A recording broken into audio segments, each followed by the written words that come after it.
it is the most basic form of self-care. Skincare is. And I think toothbrushing is more. And then skincare.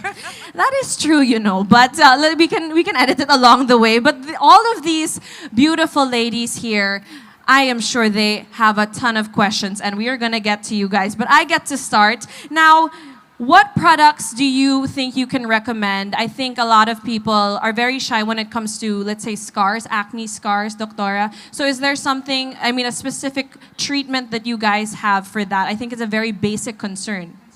Okay, so first of all, I guess we have to define what an acne scar is, because a lot of people come to the clinic, Doctor, I have acne scars, pala mark lang ng pimple, right? Oh. First of all, remember that what? An ounce of prevention is worth a pound of cure, right? So let's avoid getting pimples to begin with, right?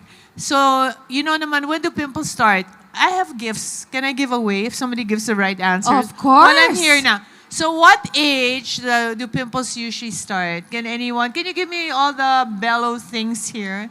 Anybody want to raise your hand? Crystal, can you be na lang my co-host? Please. What age? I don't see. Is there anybody with their hand There's up? so many people. I don't know. Choose na lang. Yes, with a mic. I think it's oily skin. Yeah, it's oily skin. But what age do you think Age. oily skin begins? Begins. Anyone? Age. They're on the right. Ang dami naman nandyan ng... Wala. Ano? What age? Hi po. I think 12 years old. 12. 12 is kind of correct. 11 and 12. Kasi Okay. what happens at that time is that we change. Can you give her a package, please? Yes, Belo. Ano ba to?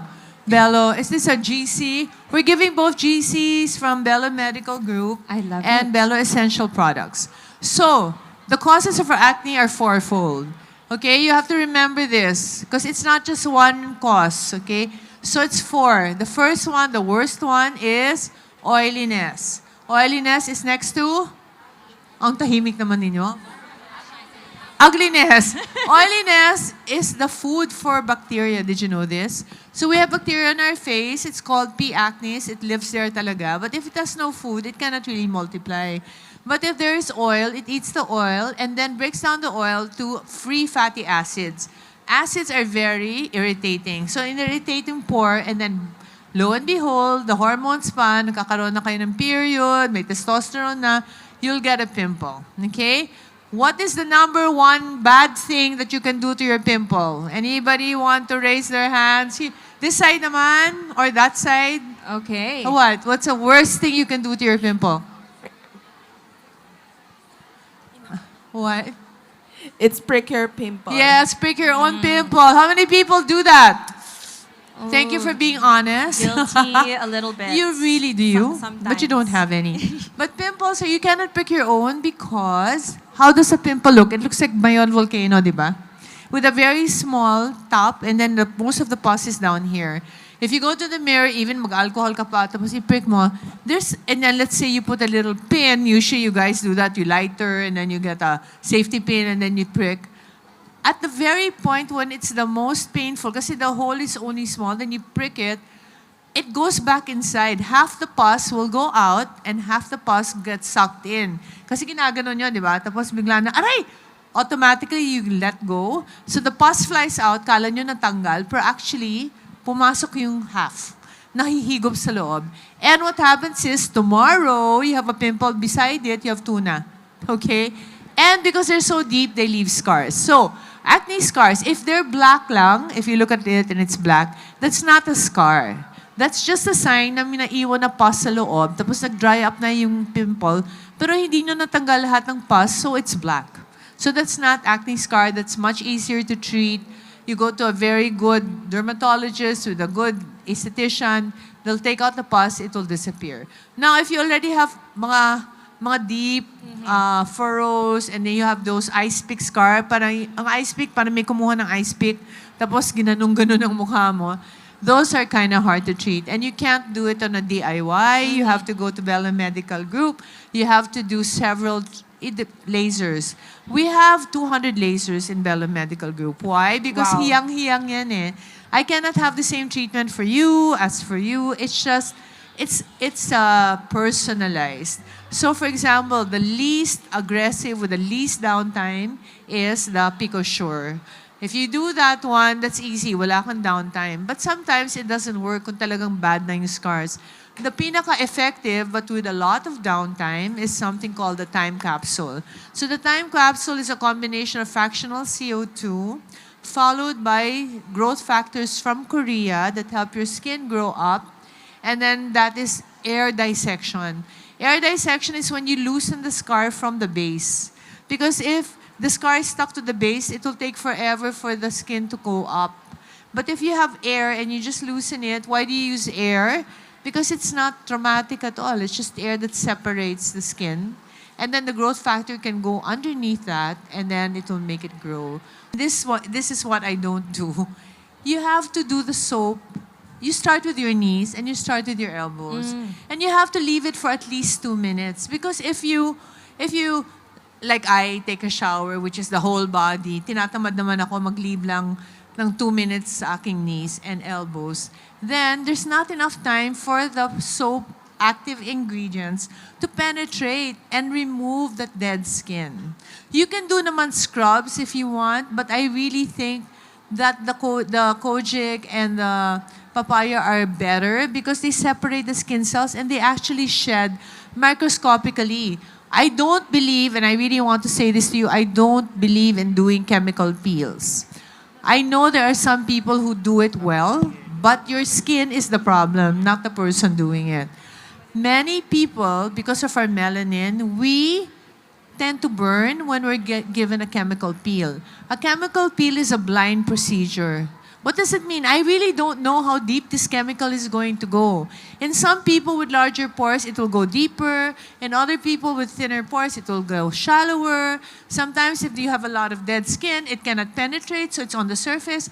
But it is very unpredictable. So you will have friends who have beautiful results and pupunta ka sa clinic, gusto mo rin magpa-chemical peel, then yours is pangit. And once you get all that itim-itim from the burn of a chemical peel, we have tripled the problem. It's going to be very hard to heal. So it's better dahan-dahan lang. Every single day, magpapaya kojic soap. We really did this together na. Para yung kojic and papaya will work best because they're the two best ingredients. Put it on your knees, put it on your elbows, sing a song that lasts 2 to 3 minutes, and then wash it off. So when you're taking a shower, buong katawan na yan together. Kasi ang weird naman sa shower ka naked for 2 to 3 minutes. But do an extra coat after you get out. Just do your knees and do your elbows. And I promise you in about 3 weeks, it will whiten a lot. Now, if you want to spend more money and go to Belo Medical Group, then we have really good, we call it the angel whitening. It's very good for elbows, knees. Can you believe so many men are coming for that? I'm shocked. I didn't know men cared. They have the kilikili, gets maputi, the singit. So anywhere that you have itim-itim there, the angel whitening laser is very good at Belo Medical Group. Okay, thank you so much, Doctora. You mentioned exfoliating though. How often do you suggest that? Because sometimes, the skin can get irritated from constantly scrubbing aside from the soap. Exactly. So I never mentioned scrubbing, if you notice. Okay. I'm really not for scrubbing. Guys, the worst thing you can do to whiten, I know you think it makes sense to get a bimpo or a loofah. The loofah's the worst because really, loofah is natural, right? And you put it in the dark shower. And then after a while, there's a lot of bacteria and molds that form there. The plastic one, sana, is okay, but it's also very abrasive. As you were saying, that's why I don't believe in physical scrubbing. Okay. I only believe in soap that you can put, and it that's the naturally exfoliation. stops Okay. it. Yeah, so don't exfoliate. You can really exfoliate your knees every day with the soap. But if you're going to use a scrub, or if you're going to use a loofah, I really feel it's bad. But if you insist because you want to do it, then at least just twice a week, maximum na yon. Okay, thank you for clarifying because I always associate scrubbing and exfoliating. So now I know that it's two different No, things. they're two different. Well, Okay. scrubbing is a physical exfoliation. Yes, So okay. you get a bimpo, you get a loofah, Right. you get something, and you scrub. But that can really wound your skin a bit in certain areas. And friction, you know, you just look at jeepney drivers. For me, this is very clear. You look at jeepney drivers, and they always have a towel, right? And they rub their neck kasi they're always pinapawisan. You will see it's very maitim. That is actually the physical effect of rubbing anything. It gets dark. It gets worse. Yeah, so if you're gonna rub your armpits because you want to remove the dark skin, you will notice that your armpits might actually be getting darker. Okay. So please don't do Ladies that. noted. Okay, there are really people writing down. Guys, you know what? Well, can I just say something? So I have an Instagram, Victoria_Belo. We have Myth and Fact, which is a very good, because we get so many myths coming to the clinic kung ano-anong ginagawa ng mga tao, right? And it's only like a 1 minute to 2 minute, mga 3 minute segment. But a lot of you, yung mga naglalagay ng kalamansi to make your armpits maputi. Yes. What other things? Pimple, nilalagyan ng Colgate. Anyway, we answer all the questions there because I don't think we have enough time here. Yes. But sana, if you could check it out, I think you'd learn a lot. Okay, I have one more question, then we'll open the floor. If there is the most important skincare product that you must you must have all the time, what would it be daily? For me, it really is sunscreen. Okay. Because the sun is the number one thing that will age you. The number one, the second one is smoking. Okay. So, and pollution. But sunscreen destroys. You have to look at your body as a computer. Okay? This is really what happens. And the sunscreen has radiation that will corrupt your DNA in your body. In the beginning, hindi nyo pa nahahalata yan. So, sunbathe kayo ng sunbathe. Ang ganda-ganda ng tan ko, whatever. In nga ngayon, maging morena. I mean, half the people want to be white, half the people want to be morena. But it goes into your body and it corrupts your files. Okay, so you don't really notice till like 10, 15 years later, 20 years later, bigla na lang your skin is so wrinkled, dark, dry. And no matter what you do, how you try to fix it, you can try collagen, glutathione. It's very expensive not to fix it because you have now corrupted your computer, your box. So don't do it. So every day is a sunscreen day. A sunscreen a day will keep the wrinkles away. And at Belo, we invented something that I love. It's called the tinted sunscreen because it is like coverage for makeup instead of foundation. I'm sure Lord will tell you can use it.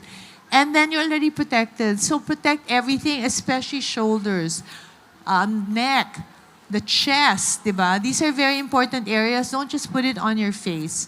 So if you do sunscreen every day, then you will really delay aging. Thank you so much for answering that question. That was also a personal question. So now, attack. Ask all the questions. Ask all the questions para hindi na kayo magbayad ng consult.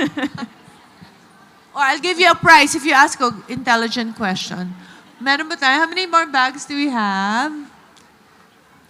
Sige. 8. Ha? I think we have Okay. 8. Okay. So let's go. Hi. Good Yes. afternoon, Doctor. Where are you? I cannot Hi. see where. I'm here. Okay. Hi, I'm Marian. I just want to ask, what are your thoughts about using isotretinoin to end hormonal acne? Okay, I have to tell you that I did use isotretinoin. The reason I became a dermatologist because at the age of 11, I had the worst acne. They used to tease me that, you know, you're what did they say? Parang acne ka na may face, ganon.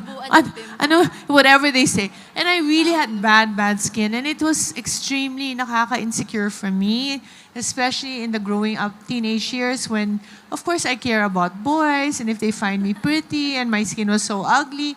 So I would cover my face with hair. And I did isotretinoin 3 times, the whole thing, for 6 months. If I'd rather have a person do isotretinoin than to have scars. Diba? If I meet a patient already na nakikita ko sobrang oily.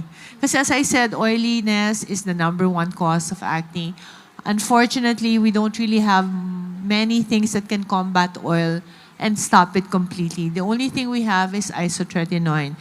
If you stop the oil, then you stop everything else. But of course, there are dangers with isotretinoin. It's a very high dose of vitamin A. It stops oiliness, but it can damage your liver. And it can really increase your triglycerides. That's why, and if you get pregnant with isotretinoin, your chances of having a brain damaged child is very high. So this is not a joke, and I'm glad you asked the questions. It's very smart. So if you do it, it's because you're the kind of person, for every pimple you get, you scar. And you can't, it's worse to have scars all over your face than take tretinoin. You have to weigh it. But you have to go to a doctor who is very responsible, who will hold your hand through the 6-month journey, who will take your laboratory exams before they give you a prescription, get you another lab exam for your liver and your triglycerides in 1 month. Kasi many patients will say, do I have to do that? Ayoko nang gawin. It's for your own good. And then you have to have birth control pills. Usually I give Dian 3-5 because Dian 3-5 has a high estrogen, so it helps with the skin. And I really want to make sure that you won't get pregnant. Even if you tell me you're a virgin, you'll never have sex, things happen. I don't want to take a risk with you or your baby, so I will always do it. So I say for every 1,000 patients that I have with acne, I'll only give about 20 people isotretinoin when very needed. But I do give it. Thank you. You're welcome. Thank you so much for that question. Okay, I do believe that we have run I'm too madaldal. We have run out of time, but please give Dr. Vicki Belo a round of applause. Thank you for coming and listening to my daldalness.